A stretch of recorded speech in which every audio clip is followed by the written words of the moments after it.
Kalau menurut kajian atau penelitian yang dilakukan oleh Badan Bahasa ya, kajian dialektologi, bahasa daerah di Indonesia itu ada 718 bahasa daerah. Badan Bahasa menggunakan versi yang 80% perbedaan. Jadi ada juga versi lain yang menggunakan 70% perbedaan. Artinya kalau ada 70% berbeda, dianggap bahasa yang berbeda begitu. Nah, Badan Bahasa menggunakan paham yang 80%, kalau berbeda baru dianggap bahasa yang berbeda begitu. Nah, terhadap kekayaan bahasa daerah itu setidaknya saat ini ya dua hal besar yang dilakukan kami di Badan Bahasa.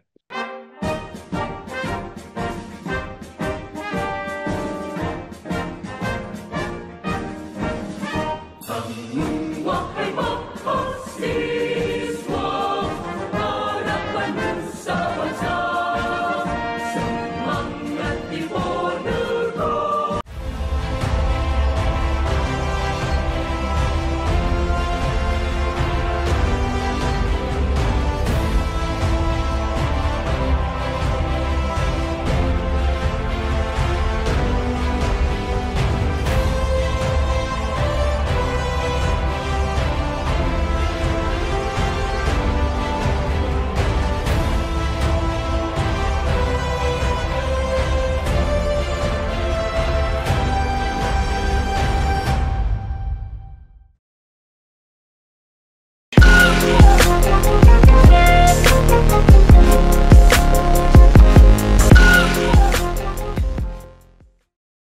Nah ya, baik. Assalamualaikum warahmatullahi wabarakatuh. Salam warahmatullahi wabarakatuh. Bersama saya Bambang Sadono di kanal Inspirasi untuk Bangsa. Mudah-mudahan kanal ini selalu bisa memberi inspirasi, motivasi, dan edukasi. Kami sedang mempersiapkan beberapa video wawancara untuk ikut memberi makna 67 tahun Universitas Diponegoro. Menurut rencana, wawancara ini akan kami tayangkan dan akan kami bukukan. Saat ini saya sudah bersama dengan salah seorang alumni Fakultas Ilmu Budaya UNDIP, yaitu Dr. Muhammad Abdul Haq, Magister Humaniora. Beliau adalah Kepala Pusat Pendidikan Bahasa dan Sastra Kepala di Pusat Pembinaan, Kepala Pusat Pembinaan Pembinaan Bahasa dan Sastra. dan Sastra, Kementerian Pendidikan, Kebudayaan, Riset, dan Teknologi. Betul. Apa kabar, Pak? Alhamdulillah sehat. Oke. Mungkin Bapak bisa mulai cerita mengenai pengalaman kuliah di S1 Sastra Indonesia Undip, kemudian juga S2 Linguistik di UI, kemudian berkarir pernah menjadi kepala Balai Bahasa di Jawa Barat, kemudian di Jawa Timur, dan seterusnya, dan sampai saat ini menjadi kepala Pusat Pembinaan Bahasa dan Sastra. Silakan, Pak. Baik. Assalamualaikum warahmatullahi wabarakatuh. Para pemirsa, penonton yang saya hormati, Mas Bambang Sadono yang namanya sudah saya kenal tapi baru kali ini bertatap muka melalui dunia maya. Saya dulu masuk ke Fakultas Sastra Undip, kalau mau jujur, itu jurusan yang sebenarnya memang tidak saya inginkan gitu ya. Karena dulu saya SMA-nya IPA, jadi waktu angkatan saya dulu IPA itu boleh memilih 4 jurusan gitu. Dua IPA, dua IPS gitu loh. Sebenarnya 3 pilihan pertama saya di UGM gitu loh. Tapi mungkin karena saya memilih jurusan-jurusan yang terlalu apa ya, tidak mengukur diri lah gitu. Jadi akhirnya terjerembab gitu. Eh, Sehingga pilihan keempat lah yang akhirnya menjadi jalan bagi kehidupan saya ke depan begitu ya sebagai makhluk di bumi ini yang harus mencari rezeki, melakukan berbagai upaya untuk menjalani karir begitu. Itu di Sastra Indonesia, Fakultas Sastra waktu itu masih namanya ya, Fakultas Sastra Undip di Jalan Hayam Wuruk, Semarang gitu. Nah, terus terang saya masuk ke Undip. Kebetulan memang kakak saya, karena kakak saya sudah ada di Undip waktu itu 2 tahun di atas saya ya, yang sekarang jadi dosen di Undip, Muhammad Abdullah. Jadi mengapa saya pilihan keempat tuh sastra tidak di UGM tapi di Undip gitu, karena ya ada kakak saya lah, mungkin kalau di sastra pun saya bisa dapat bimbingan, mungkin adalah ilmu-ilmu cipratanya kira-kira seperti itu. Ya, kemudian setelah saya masuk ke Undip, kalau kakak saya tadi fokusnya memilih lebih ke sastra, terutama filologi, saya tidak gitu loh. Mungkin karena saya terpengaruh waktu SMA ya lebih banyak urusan yang agak eksak itu, saya pun tidak memilih sastra gitu ya. Walaupun saya dulu waktu masih muda ya sering membuat cerpen segala macam begitu, tapi saya lebih memilih bahasa karena kok rasanya bahasa ini lebih mendekati eksak gitu. Jadi ada kaidah-kaidah yang secara eksak itu mudah dipelajari gitu. Itu yang mengapa saya lebih suka minatnya ke bahasa begitu. Nah, kemudian saya lulus tahun 88. Pada tahun itu saya konsultasi dengan dosen pembimbing, bukan dosen pembimbing, apa sih namanya? Dosen yang menemani kita sejak masuk itu loh.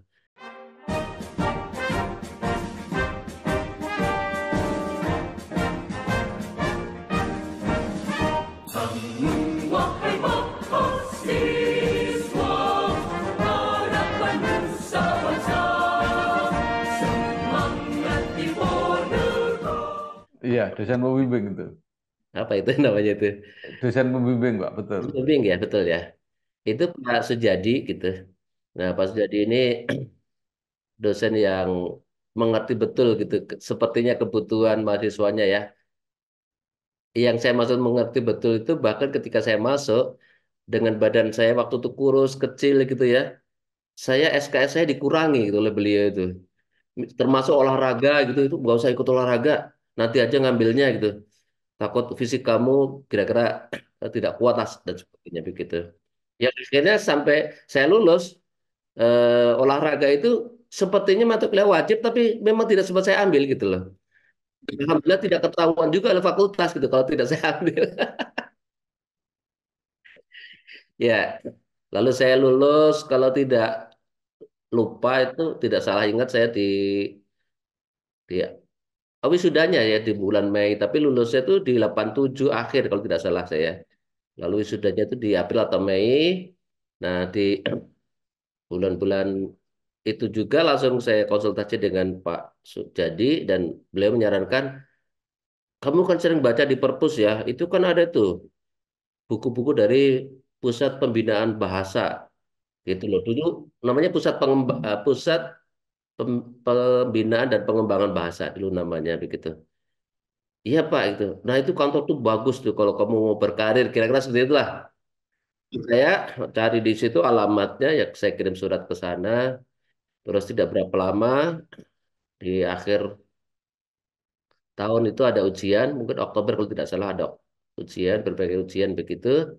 Saya ke Jakarta bertemu salah satu alumni ya, Mas Jaruki ya, itu saya sempat numpang di kamar beliau 2 malam, 1 malam begitu.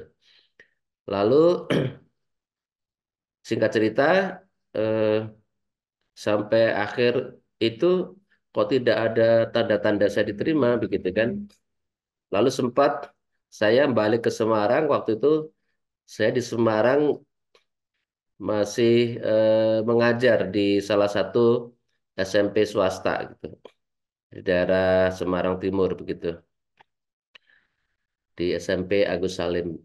Nah, ada peluang untuk mendaftar di Kopertis ya dosen Kopertis di Jawa Tengah begitu. Saya sempat mendaftar, sempat juga dalam tanda petik ya. eh, mendapat KTBLC begitu ya dari rektor salah satu perguruan tinggi tidak perlu saya sebut gitu ya. Yang waktu itu jadi tujuan itu dosen kompetisi itu gitu loh. Tapi saya tidak sempat sampai wawancara begitu keburu dipanggil oleh ini pusat bahasa itu gitu loh. Nah, saya ngobrol dengan kakak saya mengatakan sudah di Jakarta aja. Kalau mau berkarir di sana banyak orang pinter gitu, banyak peluang begitu. Ya, tapi tantangannya kamu di awal harus kuat, harus prihatin begitu. Dan saya bismillah saja, lalu saya ke Jakarta dan saya SK saya itu per Maret 1989 begitu. Saya diterima sebagai PNS di Pusat Bahasa begitu. Kemudian saya menjalani kehidupan sebagai pegawai di Badan Bahasa kurang lebih 10 tahun ya. Selama 10 tahun itu saya mencoba menjadi seorang peneliti ya. Jadi jabatan fungsional peneliti. Sampai saya akhirnya pindah ke Jawa Barat, ke Bandung itu pun saya masih menjabat sebagai peneliti.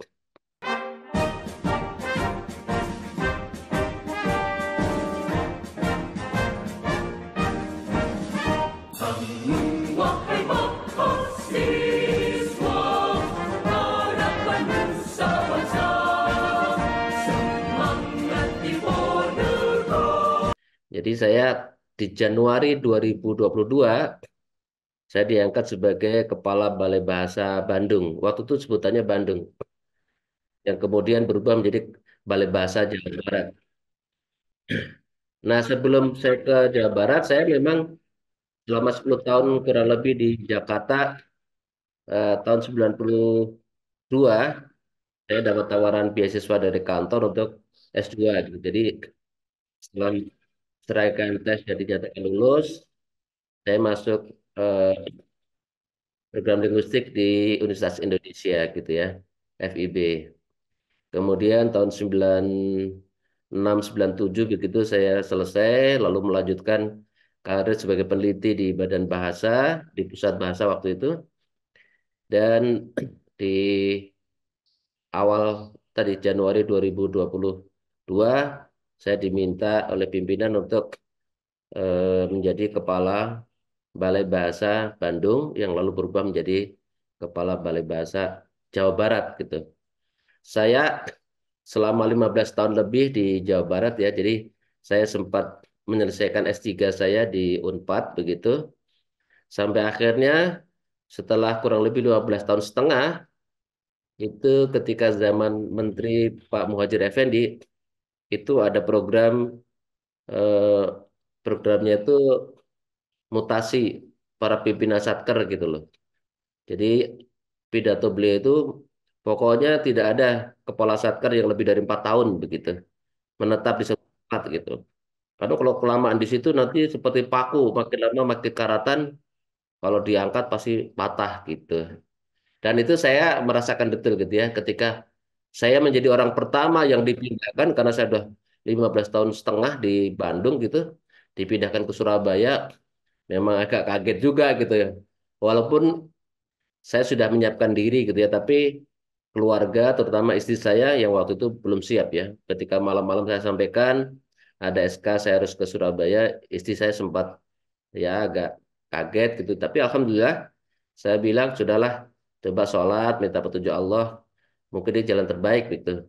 Lalu paginya istri saya sudah dengan senang hati menerima perpindahan itu, malah mengatakan ya sudahlah, nanti aku bisa sering main ke Surabaya begitu.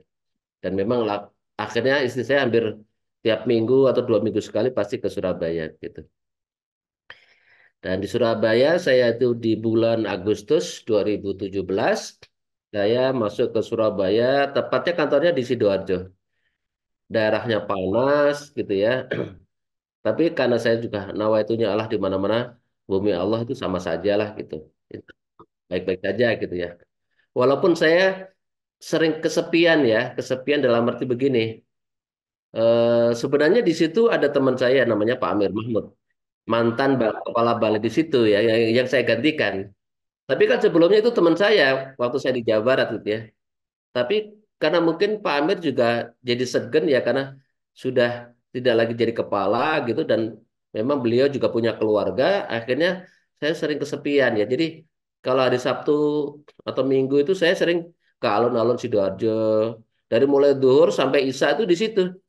Ada masjidnya kan, masjid alun-alun gitu. Jadi saya sholat di situ, habis itu nongkrong, melihat orang di alun-alun, makan, muter-muter, sampai Isya baru pulang begitu. Karena kalau di kos-kosan saja saya bosan gitu. Ya aktivitas lain begitu. Saya sih mulai nyaman sebenarnya di situ. Secara fisik ya, nyaman karena kondisi panas itu sudah mulai saya atasi gitu. Lalu sudah mulai bisa bergaul lah dengan orang-orang Sidoarjo, orang-orang Surabaya ya. Dengan teman-teman di kantor juga sudah mulai akrab gitu.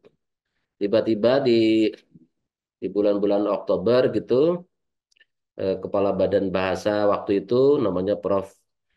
Dadang Sunendar menghubungi saya melalui sekretaris gitu ya. Bapak diminta untuk eh, ya katakanlah menyiapkan berkas gitu loh. Bapak diminta untuk menjadi sekretaris Badan Bahasa, kira-kira seperti itulah.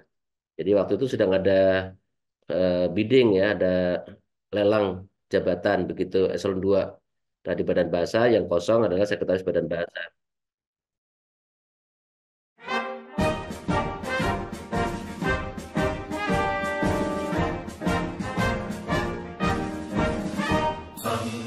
Wahai mahasiswa,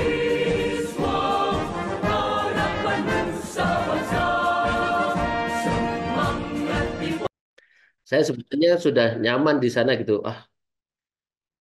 Baru juga mau menata kantor ini dengan versi saya begitu ya. Sudah harus ada peluang seperti ini, tapi karena permintaan pimpinan jadi saya ikuti, lalu saya ikut wawancara, ikut serangkaian tes, dan lalu dinyatakan lulus, kemudian dilantik, itu kurang lebih, saya lupa tepat tanggalnya, tapi di pertengahan Desember gitu. Jadi saya di Surabaya relatif berumur pendek ya, hanya sekitar 5-6 bulan ya dari Agustus sampai Desember.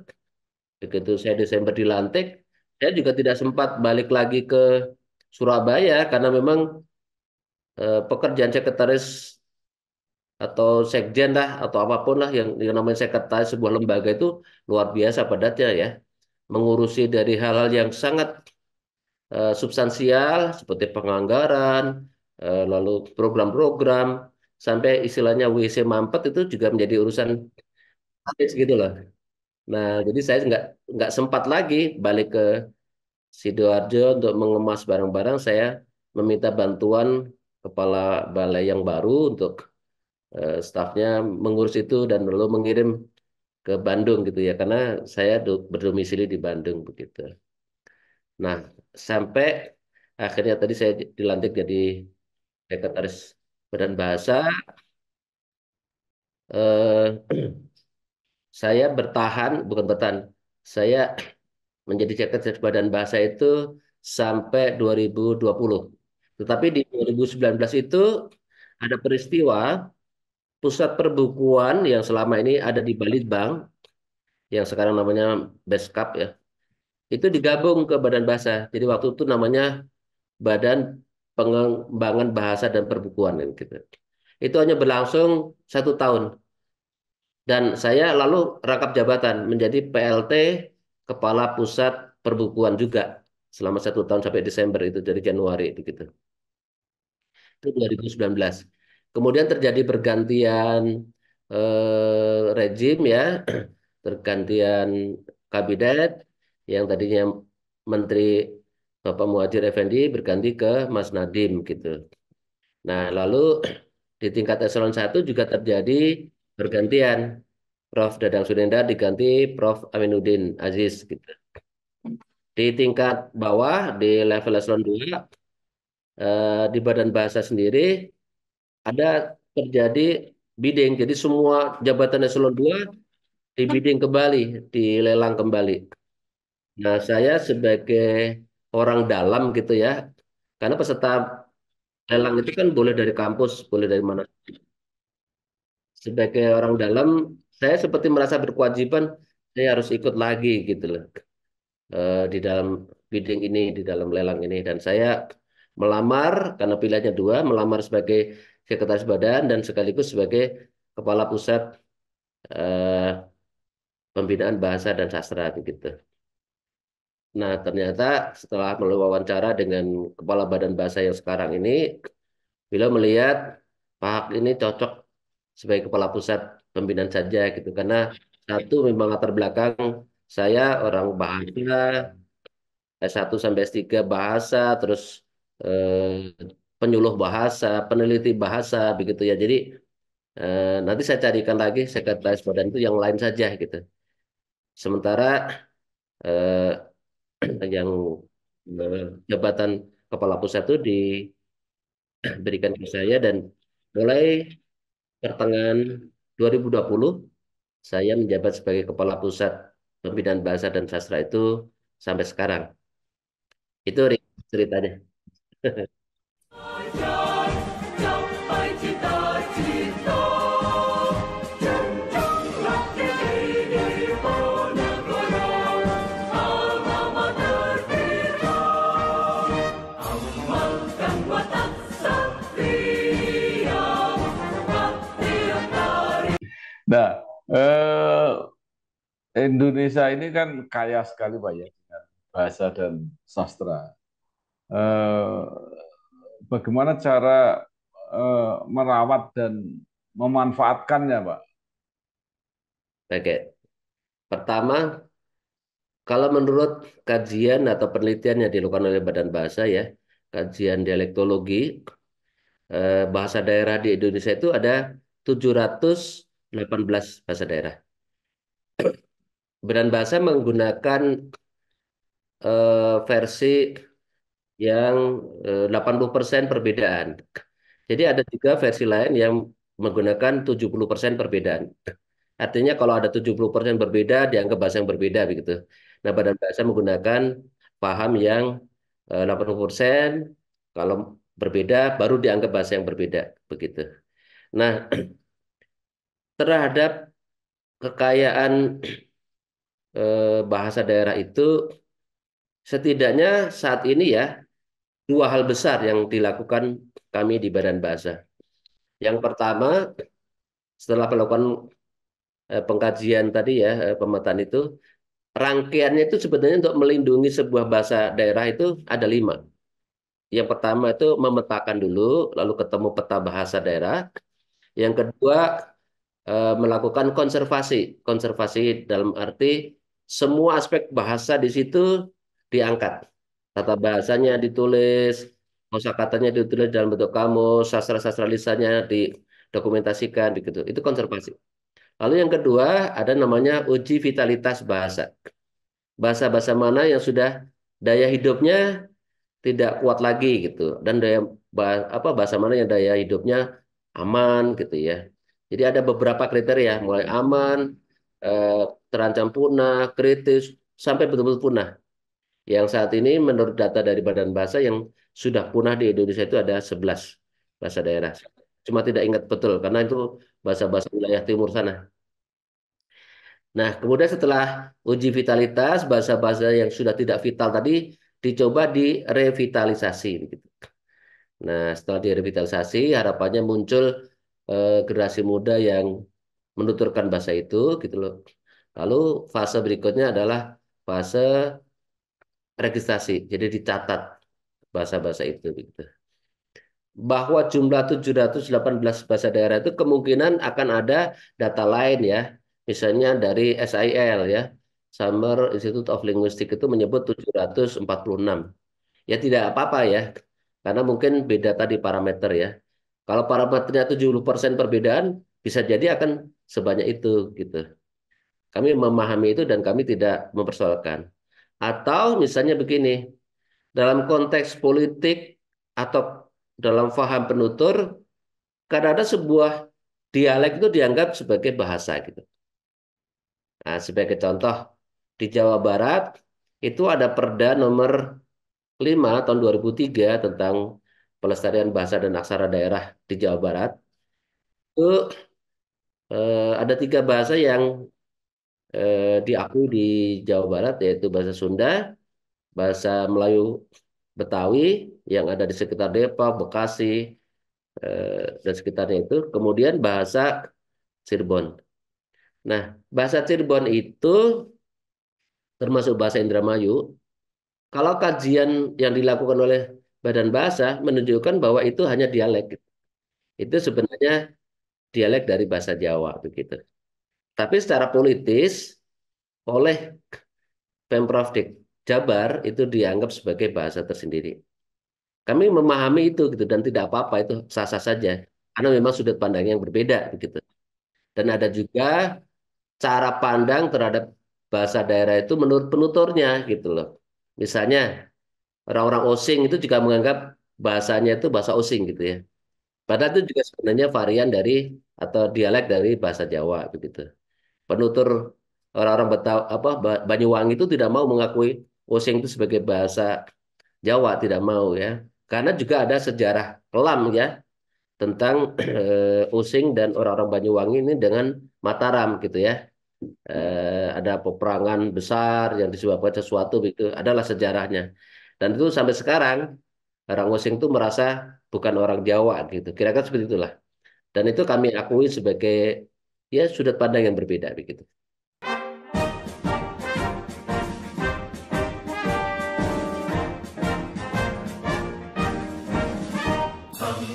Wahai mahasiswa,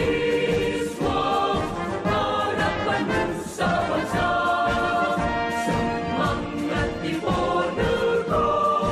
Kalau peleburan bahasa bahasa daerah ke bahasa Indonesia itu seperti apa, Pak? Ini sisi lain ya. Jadi Badan Bahasa dulu mazhab yang diikuti itu adalah ketika memperkaya kamus besar bahasa Indonesia itu berdasarkan betul-betul apa yang muncul di permukaan melalui media. Rumusannya kira-kira begini. Kalau ada sebuah kata yang baik itu kata asing maupun kata Indonesia, kata daerah, kata bahasa bahasa daerah yang muncul di media 3 kali di 3 media yang berbeda, nah itu layak diambil sebagai kosakata bahasa Indonesia. Kira-kira dulu paham lama begitu. Namun karena Badan Bahasa ini bukan lembaga netral ya, Badan Bahasa itu memang punya kebijakan gitu loh. Badan Bahasa itu sesuai dengan amanat Undang-Undang 24 2009 adalah lembaga otoritas, lembaga otoritatif yang mengelola bahasa Indonesia dan bahasa daerah begitu. Nah, dengan kekuasaan itu lalu kita berpikir begini, Mas. Penutur bahasa Indonesia itu atau bangsa Indonesia secara keseluruhan itu kan banyak yang belajar di luar, makin maju begitu ya. Sehingga konsep-konsep baru, teknologi baru itu dikuasai gitu.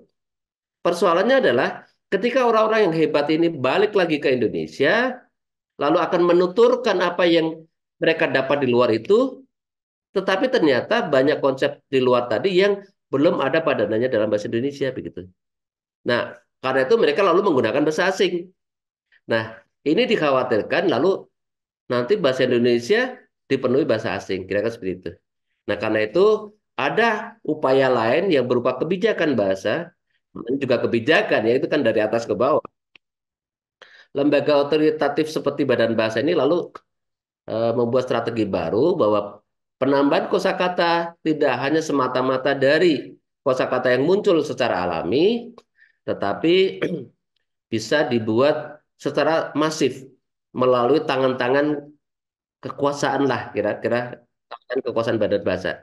Kebetulan kami mempunyai 30 balai dan kantor bahasa di 30 provinsi. Yang di sana banyak sekali bahasa daerah begitu. Nah, karena itu mazhab yang kami anut tadi meminta balai dan kantor bahasa di daerah itu untuk membuat inventarisasi kira-kira kosakata daerah di wilayah masing-masing itu mana yang layak menyumbang untuk KBBI gitu. Nah, tentu ketika mereka menyumbang KBBI itu tidak serta-merta bahwa semuanya diterima. 1.000 rata-rata 1.000 targetnya itu 1.000 ya. Itu paling hanya 5 sampai 10 yang diterima begitu. Karena tentu saja kalau kosakata yang sifatnya kosakata dasar, misalnya anggota tubuh, aktivitas dasar seperti tidur, makan, mandi dan sekitarnya itu bahasa Indonesia sudah lengkap lah gitu. Yang kita minta adalah kosakata yang betul-betul unik gitu. Unik itu ya artinya memang belum ada gitu. Sebagai contoh, kami di Jawa Barat menyumbang kata ngabuburit. Nah, konsep ngabuburit itu sendiri sebenarnya hampir setiap orang Islam punya, yaitu menunggu buka puasa dengan berbagai aktivitas begitu ya. Tetapi tidak ada dalam bahasa daerah lain, termasuk di dalam bahasa Indonesia, yang menyebut itu dengan satu kata, gitu. Ya pasti hanya akan mengatakan sedang menunggu buka puasa, jadi panjang gitu.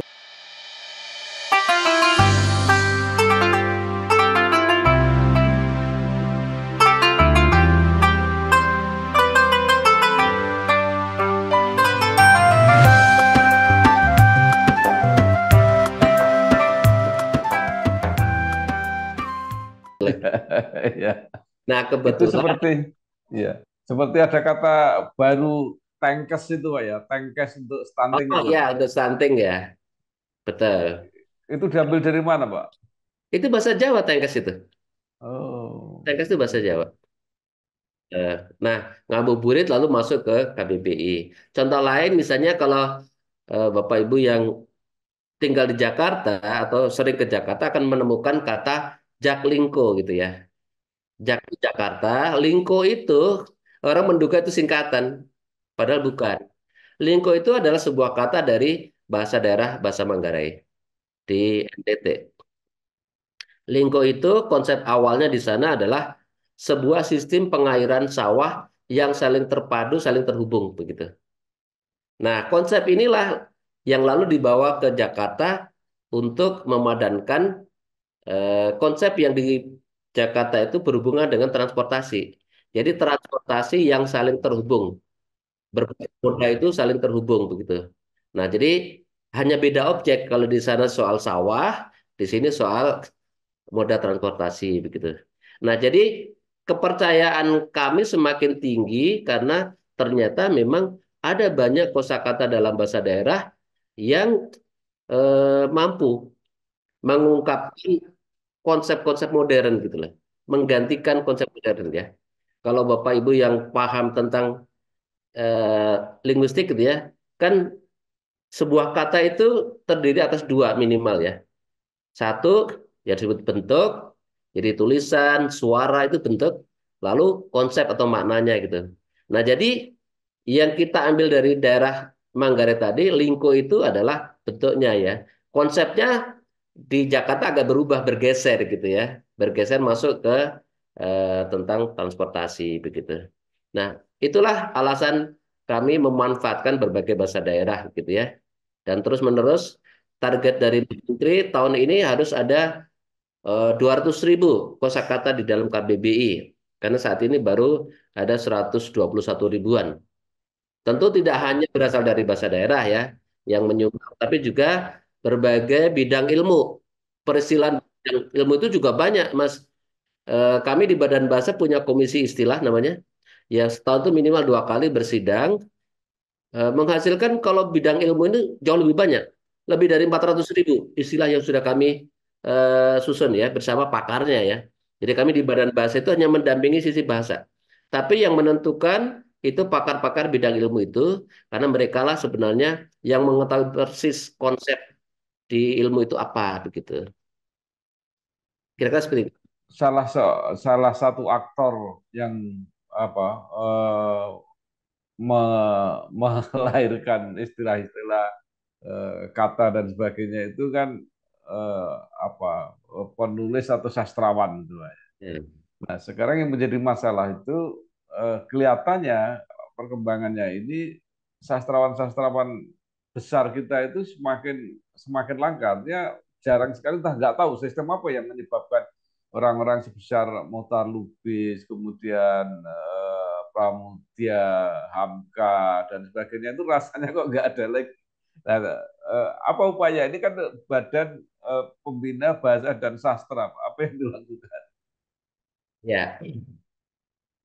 Pertama Kalau dari sisi kami sendiri ya sebagai pembina sastra, kami sudah rutin sebenarnya melakukan aktivitas yang bentuknya pembinaan ya. Pembinaan rutin itu misalnya kami melakukan bengkel-bengkel sastra begitu.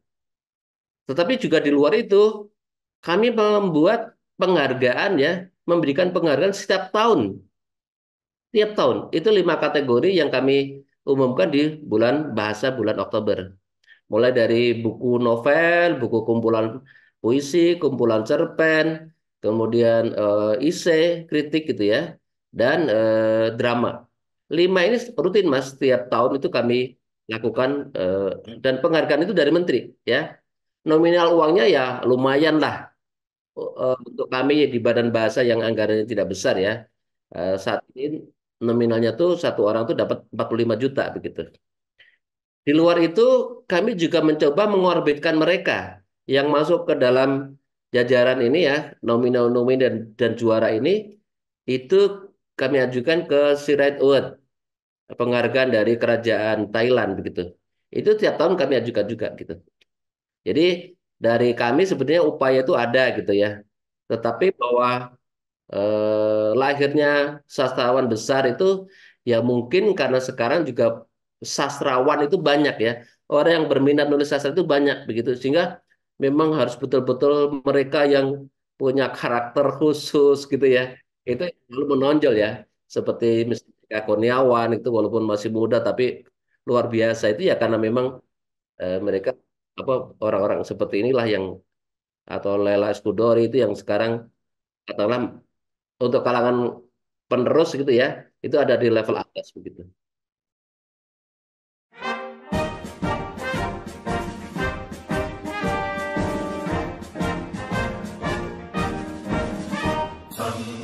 Wahai mahasiswa, harapan nusa bangsa, semangat di Ya. Atau mungkin karena budaya digital ini mungkin agak mengurangi orang orang membaca itu Pak ya. Nah, tapi saya mau tanya yang lain Pak. Oke, Khusus bahasa Indonesia ini kelihatannya kan pemakainya makin luas ya ya, di negara tetangga Indonesia. Bahkan sampai UNESCO memutuskan sebagai bahasa internasional yang digunakan di PBB kalau tidak salah. Ini apa Pak yang sedang terjadi dan apa yang kita harapkan ke depan? baik. Pertama, perjuangan untuk menginternasionalkan bahasa Indonesia itu mengamanat Undang-Undang Nomor 24. Di sana ada ya. Eh, Salah satu yang kami lakukan di awal-awal ketika undang-undang ini lahir, kami mengirim apa yang disebut dengan guru BIPA. BIPA itu bahasa Indonesia bagi penutur asing. Jadi kami kirim ke berbagai negara, tentu saja dengan biaya yang mahal begitu ya.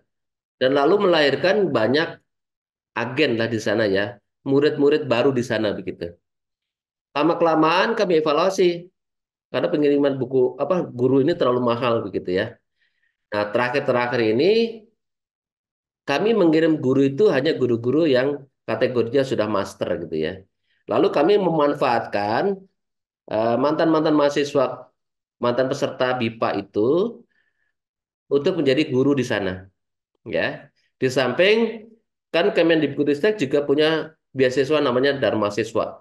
Itu orang-orang asing yang datang ke Indonesia dibiayai oleh pemerintah selama kurang lebih setengah tahun begitu belajar di berbagai kampus. Mereka lalu lama-lama juga memang fasih ya berbahasa Indonesia. Mereka kita bekali cara mengajar bahasa Indonesia dan sebagainya begitu. Itu juga menjadi guru di sana. Nah, jadi guru-guru lokal itu makin banyak. Saat ini saja yang sedang belajar ya, sedang belajar bukan lulusannya ya. Tahun ini yang aktif itu kurang lebih 167.000 siswa gitu ya di berbagai negara. Sekarang yang sudah ada eh, pembelajaran BIPA berdasarkan data di kami ya itu di 54 negara. Nah, di kawasan ASEAN ini agak unik, Mas. Maksud saya begini, kalau kita semua melihat YouTube atau bahkan juga masuk ke TikTok begitu ya. Bagaimana anak-anak di Malaysia misalnya ya, itu begitu gelisah ketika mendengar bahasa Indonesia menjadi salah satu bahasa resmi sidang umum UNESCO. Itu mereka gelisah. mereka menyalahkan para sesepuhnya kira-kira seperti itu. Nah, masuk akal ya itu dirasakan oleh anak-anak muda itu karena kalau kita tengok ke belakang, memang Mahathir dulu kan pernah membuat kebijakan bahwa pelajaran di Malaysia itu dunia pendidikan itu menggunakan pengantar bahasa Inggris. Bukunya juga di itu bahasa Inggris, terutama apalagi sains gitu ya, matematika, fisika, pokoknya yang terkait dengan sains itu semuanya bahasa Inggris. Nah, lalu ini berdampak pada anak-anak di sana yang tentu saja untuk apa belajar bahasa Melayu gitu, karena pelajaran semuanya dalam bahasa Inggris begitu. Nah, kemudian setelah kurang lebih 10 tahun ya, mungkin mereka menyadari itu berubah. Tidak lagi itu kebijakan Mahathir itu diteruskan begitu. Dan tapi sudah terlambat kan? Anak-anak muda sekarang itu sudah bahkan yang rasnya Melayu pun mungkin sudah tidak begitu fasih begitu. Dan itu disesalkan oleh beberapa anak muda yang lalu menyadari kita kalah kalah apa ya kalau mau disebut ya kalah bertanding lah, kalah bersaing lah dengan bahasa Indonesia.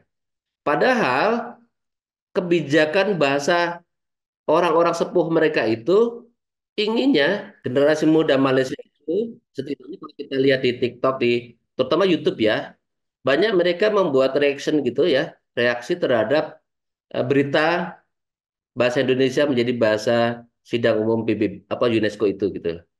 Dan itu bagi kita tentu sesuatu yang menggelikan gitu ya, karena ada juga media ternama di Malaysia, saya tidak perlu menyebut ya, nanti bisa di googling gitu.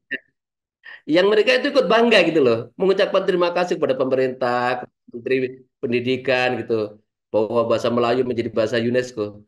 Padahal di dalam apa eh, keputusan UNESCO itu bukan bahasa Melayu gitu loh.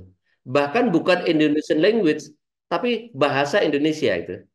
Nah, Kepala Badan Bahasa Prof. Aminuddin itu memang yang mengawal langsung di sana, itu ya kekeh lah ngotot tidak mau menggunakan Indonesian language, harus bahasa Indonesia begitu. Karena namanya bahasa Indonesia begitu.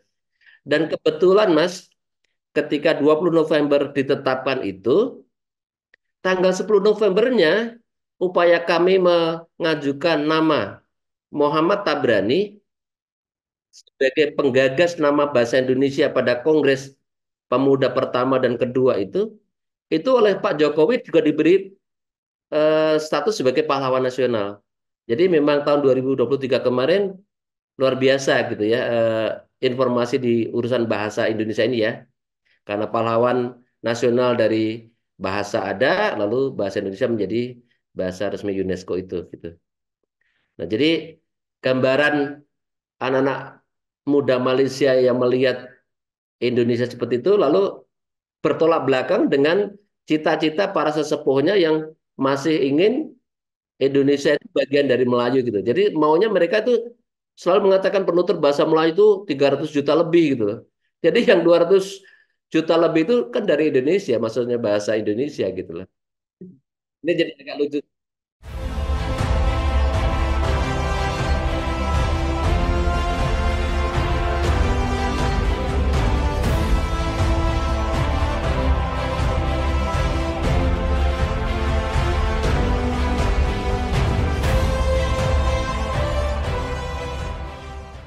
Oke. Eh, Terakhir, eh, mungkin ada apa kenangan khusus ketika kuliah di UNDIP yang apa ya sangat membantu dalam Bapak berkarir gitu yang mungkin bisa di apa bagikan kepada teman-teman yang sekarang masih belajar bahasa tadi supaya nggak merasa bahwa ini dianggap yang tidak begitu strategis lah gitu.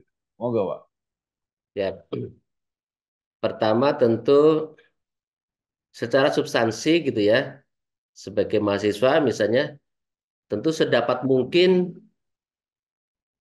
menerima informasi, mempelajari buku-buku teks yang diberikan oleh dosen itu dengan baik gitu ya. Jadi ketika kita lulus nanti, paket ya dalam tanda petik ya, kurikulum sekian SKS yang diberikan oleh kampus itu ya mungkin Kalau tidak harus 100%, 90% itu kita harus menguasai gitu, ya. Dan di luar itu kan nanti kita bisa mengembangkan sendiri. Itu yang pertama. Lalu yang kedua, yang tidak kalah penting juga, eh, organisasi ya, atau membuat kesibukan di luar aktivitas keilmuannya gitu. Itu sangat penting ketika kita nanti masuk ke berbagai, ya mungkin lembaga ataupun organisasi ataupun tempat kerja dimanapun, keterampilan untuk ya mengolah apa yang ada di kepala menjadi sebuah tuturan yang meyakinkan orang, bisa diterima, itu penting begitu ya. Jangan sampai kita menjadi mahasiswa seperti apa ya, jam lonceng ya, hanya kampus, kos gitu. Itu tidak akan membantu kita ya. Lebih baik ketika masih muda itu berperi-peri, berpedih-pedih, capek-capek gitu ya, tetapi mendapatkan pengalaman yang mungkin tidak akan didapatkan di kesempatan yang lain begitu ya. Saya kira itu pesan saya, Mas. Baik, terima kasih sekali eh, Bapak Dr. Muhammad Abdul Haq, Magister Humaniora, Kepala Pusat Pembinaan Bahasa dan Sastra, Kementerian Pendidikan, Kebudayaan, Riset, dan Teknologi. Sayang sekali waktunya, banyak sekali yang bisa kita serap. Mudah-mudahan ini membantu kita untuk merasa bangga dengan bahasa Indonesia, termasuk kekayaan bahasa daerah kita yang sangat luar biasa, sehingga akan memperkaya bahasa nasional kita. Sekali lagi terima kasih Pak, sukses terus. Tapi Baik. terima kasih. Wassalamualaikum warahmatullahi wabarakatuh. Warahmatullahi wabarakatuh.